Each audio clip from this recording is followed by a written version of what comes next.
Okay, so welcome to another discussion on inductance and inductors. So at this moment, we'll be solving again another sample problem which involves inductors and inductance. So let's reveal now the problem.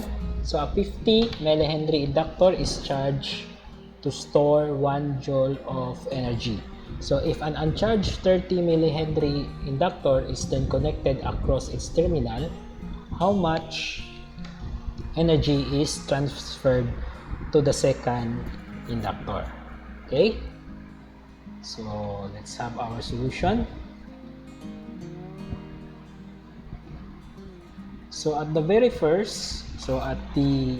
first condition, so we have our 50 millihenry inductor is charged to store 1 joule. So we know that the formula for energy stored in an inductor is 1/2 L I squared. So then we know also that the inductance is equal to the number of flux per current. So this is a formula which we relate the inductance to. So we'll be solving for I in this formula. So our current is equal to the inductance, the flux over the inductance.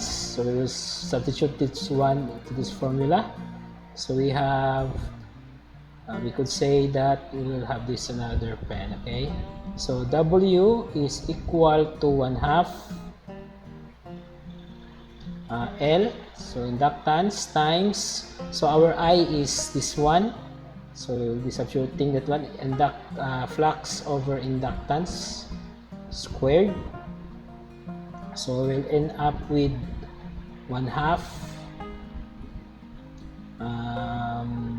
this is L times, let's just have that one as inductance squared over L squared. So cancel this one, we will be cancelling this one. So our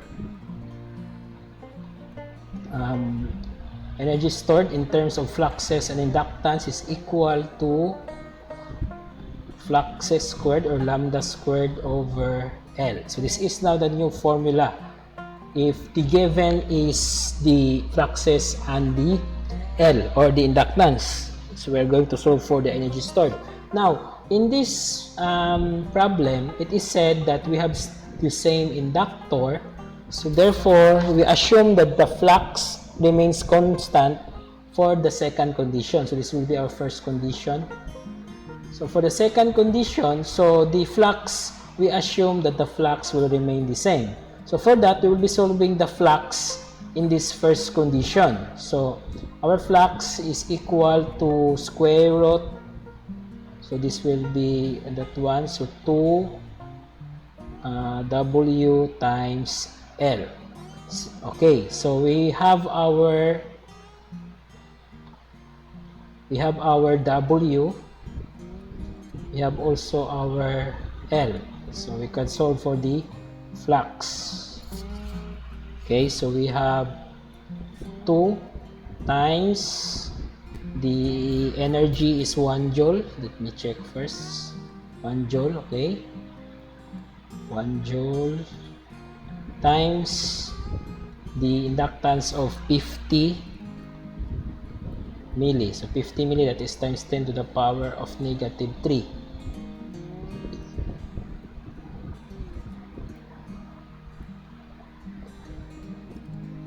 So let's use our calculators. We have square root of 2 times 1 times 50 millihenry. So this is equal to 0.316. So 0.316 Weber. So this is the unit for fluxes, Weber. So at the second condition,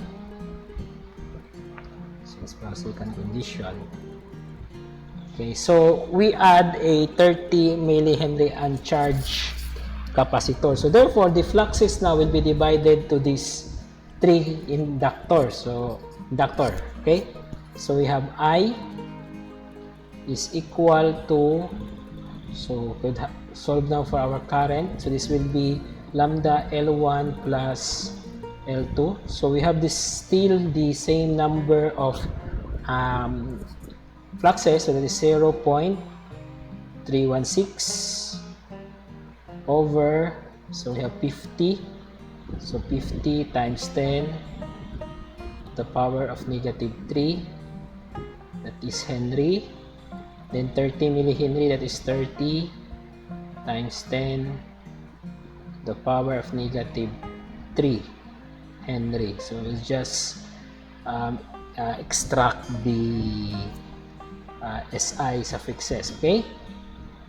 Suffixes, no, SI prefixes. So we will solve this one using our calculator. Let's move our calculator over here. So we have 0.316 over 50 milli plus 30 milli, and this is equal to 3.95. okay, 3.95 ampere. Okay, next we will now be solving for the energy stored or the energy transferred to the second inductor. Okay, so we have, this will be equal to W 1/2. So we have here L1 plus L2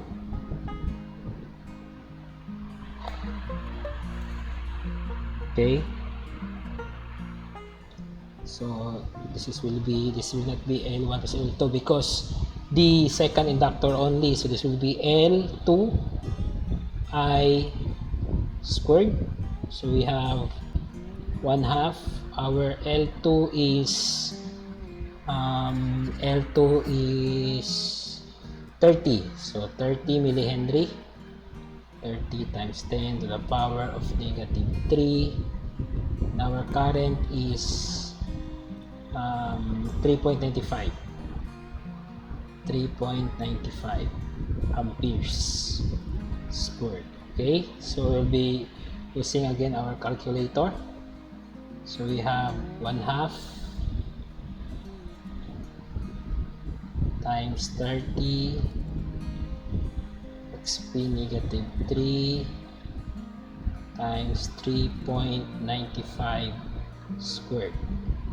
So this is equal to 0.234 joule. So 0.234 joule. So this is the amount of work transferred to the second inductance or the second uncharged inductance. And that is now our answer. So I hope you learned something from this video. So we will have another topic for another new topic in the next few videos. I hope you understand something about inductors and inductance. So if you have any question, you can always comment down below on the video. And as always, thank you for watching and keep on studying.